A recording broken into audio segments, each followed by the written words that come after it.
നമസ്കാരം. ഞാൻ Soyi P Jacob, news desk, brilliant study centre Pala. ഇന്ന് 2024 മെയ് 30 വ്യാഴാഴ്ച.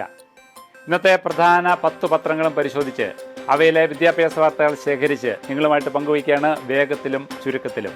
ഇന്നത്തെ പ്രധാന തലക്കെട്ടുകൾ: കീം ഓൺലൈൻ പരീക്ഷ ജൂൺ 5 മുതൽ 9 വരെ.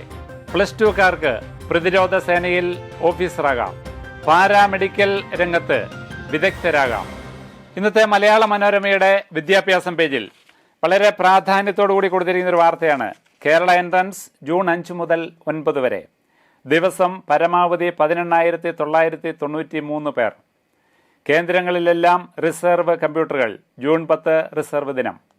കേരള എഞ്ചിനീയറിംഗ് ഫാർമസി പ്രവേശന പരീക്ഷയ്ക്കുള്ള ഒരുക്കങ്ങൾ പൂർത്തിയായി. ജൂൺ 5 മുതൽ 9 വരെ കേരളത്തിൽ 198 കേന്ദ്രങ്ങളിലും ഡൽഹിയിലെ 2, മുംബൈ, ദുബായ് എന്നിവിടങ്ങളിലെ ഓരോ കേന്ദ്രങ്ങളിലുമാണ് പരീക്ഷ നടക്കുന്നത്. മുംബൈ, ഡൽഹി ഉൾപ്പെടെയുള്ള കേന്ദ്രങ്ങളിലെല്ലാം ജൂൺ 5-നും ദുബായ് കേന്ദ്രത്തിൽ ജൂൺ 6-നും പരീക്ഷ തുടങ്ങും. ഫാർമസി പ്രവേശന പരീക്ഷ ജൂൺ 6-ന് ഉച്ച കഴിഞ്ഞ് 3:30 മുതൽ 5 വരെയാണ്. എല്ലാ കേന്ദ്രങ്ങളിലും റിസർവ് കമ്പ്യൂട്ടറുകളുണ്ട്.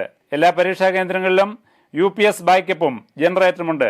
കമ്മീഷണറേറ്റിലും ജില്ലാതലങ്ങളിലും കൺട്രോൾ റൂം തുറന്നു.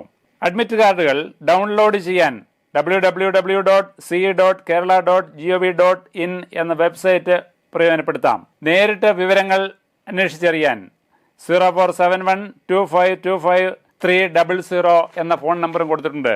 കൂടാതെ വിദ്യാർത്ഥികൾക്കുള്ള പ്രത്യേക മാർഗനിർദ്ദേശങ്ങൾ ഇന്ന് മലയാള മനോരമയിൽ പ്രത്യേകമായിട്ട് റിപ്പോർട്ട് ചെയ്തിരിക്കുകയാണ്. ഇതേ വാർത്ത തന്നെയാണ് മാതൃഭൂമി പത്രത്തിന്റെ വിദ്യാഭ്യാസം പേജിൽ ഇന്ന് കൊടുത്തിരിക്കുന്നത്. ഹെഡിങ് ഇതാണ്: കീം പരീക്ഷ ദുബായ് കേന്ദ്രത്തിൽ ജൂൺ 6-ന് ആരംഭിക്കും. കീം അഡ്മിറ്റ് കാർഡ് ഡൗൺലോഡ് ചെയ്യാം എന്ന 2 ഹെഡിങ്ങോടുകൂടിയാണ് മാതൃഭൂമി കൊടുത്തിരിക്കുന്നത്. മംഗളം പത്രം ഈ വാർത്ത റിപ്പോർട്ട് ചെയ്തിരിക്കുന്ന മറ്റൊരു രീതിയിലാണ്: കീം ജൂൺ 5 മുതൽ 9 വരെ, കേന്ദ്രങ്ങൾ സജ്ജം. മന്ത്രി ബിന്ദു. കീം പ്രവേശന പരീക്ഷ ആദ്യമായി ഓൺലൈനിൽ, വിപുലമായ ഒരുക്കങ്ങൾ. ദേശാഭിമാനി റിപ്പോർട്ട് ചെയ്യുന്നത് മറ്റൊരു രീതിയിലാണ്. വിദ്യാഭ്യാസ വാർത്താ പേജിൽ കീം 2024 വിപുലമായ ഒരുക്കം. സാങ്കേതിക പ്രശ്നമുണ്ടായാൽ പുനർക്രമീകരണം. നേരത്തെ എത്തണം. അഡ്മിറ്റ് കാർഡ് ഡൗൺലോഡ് ചെയ്യാം. അങ്ങനെ വിദ്യാർത്ഥികൾക്ക് വേണ്ടി പ്രത്യേകമായ സബ് ഹെഡിങ്ങിൽ വാർത്തകൾ റിപ്പോർട്ട് ചെയ്തിരിക്കുകയാണ്. ഇനി ദീപിക റിപ്പോർട്ട് ചെയ്യുന്നു: കീം 2024 അഡ്മിറ്റ് കാർഡുകൾ ഡൗൺലോഡ് ചെയ്യാം. കീം ഓൺലൈൻ പ്രവേശന പരീക്ഷ ജൂൺ 5 മുതൽ. പരീക്ഷ എഴുതുന്നത് 1.13 ലക്ഷം വിദ്യാർത്ഥികൾ. മറ്റു പത്രങ്ങളെല്ലാം റിപ്പോർട്ട് ചെയ്തിരിക്കുന്ന പോലെ കേരള കൗമുദി ഈ വാർത്ത റിപ്പോർട്ട് ചെയ്യുന്നത് കീം ഓൺലൈൻ പരീക്ഷ ജൂൺ 5 മുതൽ എന്ന സബ് ഹെഡിങ്ങോട് കൂടിയാണ്. ഇനി ജന്മഭൂമി പത്രത്തിന്റെ വിദ്യാഭ്യാസം പേജിൽ നാഷണൽ ഡിഫൻസ് അക്കാദമി പരീക്ഷ വഴി പ്ലസ് ടുക്കാർക്ക് പ്രതിരോധ സേനയിൽ ഓഫീസറാകാം. വിശദ വിവരങ്ങളടങ്ങിയ വിജ്ഞാപനം upsc.gov.in എന്ന വെബ്സൈറ്റിൽ. ഒഴിവുകൾ 404. ജൂൺ 4 വരെ ഓൺലൈനായി അപേക്ഷിക്കാം. ആർമി, നേവി, എയർഫോഴ്സ് അടക്കമുള്ള പ്രതിരോധ സേനകളിൽ ലഫ്റ്റനന്റ് പദവിയിൽ ഓഫീസറാകാൻ പ്ലസ് ടുക്കാർക്ക് മികച്ച അവസരം. ഈ വാർത്ത ഏതാനും ദിവസങ്ങൾക്ക് മുമ്പ് മറ്റു പത്രങ്ങളൊക്കെ റിപ്പോർട്ട് ചെയ്തിരുന്നതാണ്.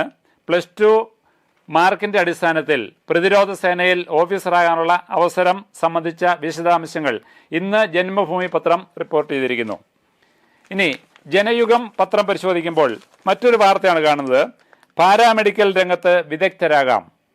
കേരളത്തിലെ സർക്കാർ സ്വാശ്രയ കോളേജുകളിലെ 2024-25 വർഷത്തിലെ BSc നഴ്സിംഗ്, പാരാമെഡിക്കൽ ബിരുദ പ്രോഗ്രാമുകളുടെ അപേക്ഷ ക്ഷണിച്ചു. 12 ബിരുദ പ്രോഗ്രാമുകൾ സംബന്ധിച്ച അഡ്മിഷനും പഠനവുമായിട്ട് ബന്ധപ്പെട്ട വിവരങ്ങളെല്ലാം മറ്റു പത്രങ്ങൾ നേരത്തെ തന്നെ റിപ്പോർട്ട് ചെയ്തിരുന്നു. ഇന്ന് ജനയുഗം പത്രത്തിൽ ഈ വാർത്ത വിശദമായിട്ട് തന്നെ കൊടുത്തിരിക്കുന്നു. ഇതോടെ ഇന്നത്തെ നമ്മുടെ വിദ്യാഭ്യാസ വാർത്തകൾ പൂർണ്ണമാവുന്നു. വീണ്ടും കാണാം. നന്ദി, നമസ്കാരം.